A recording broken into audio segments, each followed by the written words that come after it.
This video was brought to you by Imprint. Since October 7th, Turkey's President Erdogan has emerged as one of Israel's harshest critics, even likening Israeli Prime Minister Benjamin Netanyahu to Hitler while defending Hamas as a liberation group.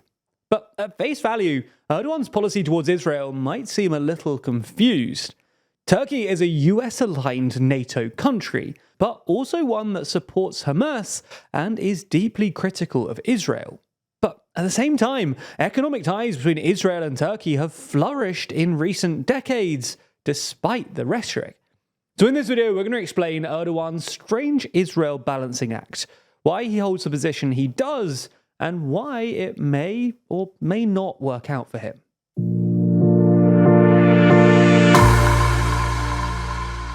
Before we start, if you haven't already, please consider subscribing and ringing the bell to stay in the loop and be notified when we release new videos. Now, we're going to start by giving some quick context on the Turkey-Israel relationship. Given Turkey's position as a Muslim-majority, non-Arab Middle Eastern country, its relations with Israel have taken a different tack to those of Israel's Arab neighbours. And in 1949, Turkey became the first predominantly Muslim country to recognize Israeli sovereignty.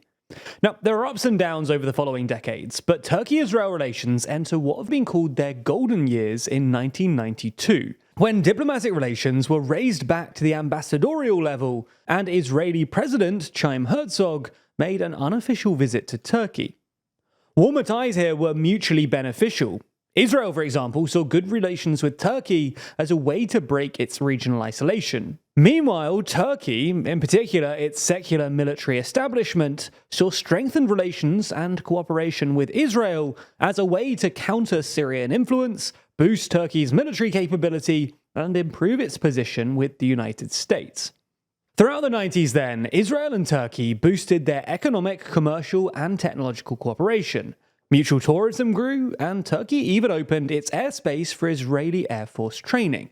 But these golden years didn't last, because as the ascendancy of the Islamic-rooted Justice and Development Party, or AKP, brought about turbulent times for this relationship. The AKP party won the 2002 general election, bringing Erdogan to power, but the first few years did continue generally business as usual. However, things really took a turn with the 2008-2009 Gaza war, and Israel's Operation Cast-Lead, which prompted then Prime Minister Erdogan to storm off a panel at Davos with Israeli President Shimon Peres, accusing Peres of killing children in Gaza. Then, the following year, a Turkish aid ship, part of a flotilla aiming to break Israel's blockade of Gaza, was raided by Israeli commandos, who in the ensuing struggle killed 8 Turkish nationals, 1 Turkish American, and another Turkish national who was left in a coma and then died years later. Erdogan reacted furiously to this, accusing Israel of a bloody massacre, for which it had to absolutely be punished by all means. And Turkey even went on to downgrade diplomatic ties with Israel and suspended military cooperation. Now, Netanyahu did apologize 3 years later, but it wasn't until 2016 that mutual ambassadors were reappointed and a reconciliation agreement was signed, with Israel paying $20 million in compensation for the aid flotilla deaths. But things deteriorated yet again in 2018, as Turkey again expelled the Israeli ambassador, and Erdogan accused Israel of genocide following the killing of Palestinian protesters in Gaza. Now, Netanyahu called Erdogan one of Hamas's biggest supporters and an expert in terror and slaughter. It wasn't then until 2022 that the relationship rebounded. Full diplomatic ties were restored and ambassadors reappointed, as Turkey eyed joint energy projects with Israel in the Mediterranean. Now, relations were at a relative high point. That was until October 7th, which we'll come on to later.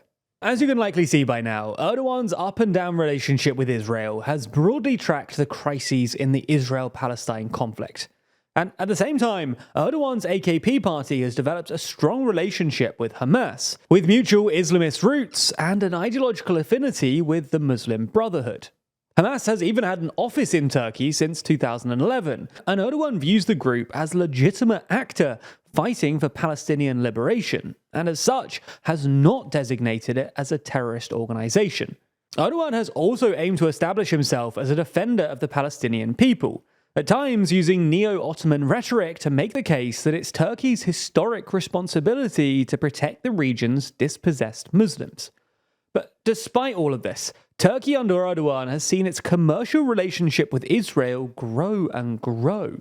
In fact, since the AKP took office in 2002, bilateral trade has grown from $1.4 billion to $8.9 billion by 2022, with Turkey becoming Israel's largest supplier of steel and a significant supplier of other construction materials like cement. So, what happened after October 7th?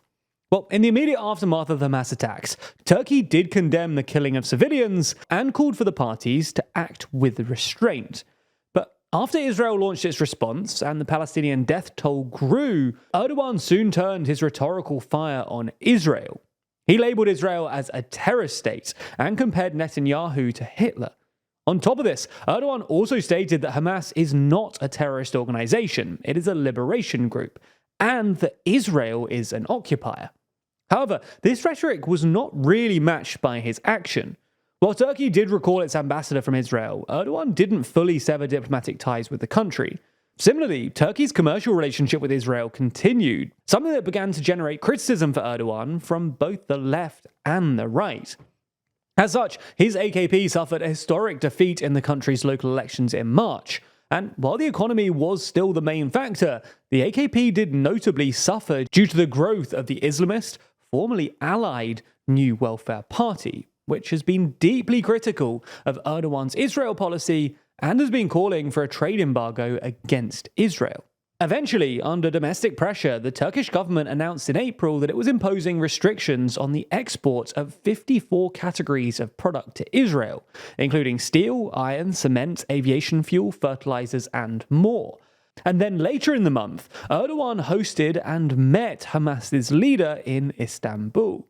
Essentially, Erdogan's approach to Israel has always been a balancing act. On the one hand, he's ideologically supportive of the Palestinian cause and has offered considerable political and rhetorical support for Hamas. Now, this is in line with his ideology, but also plays well domestically because of the Turkish public's pro-Palestinian sentiment.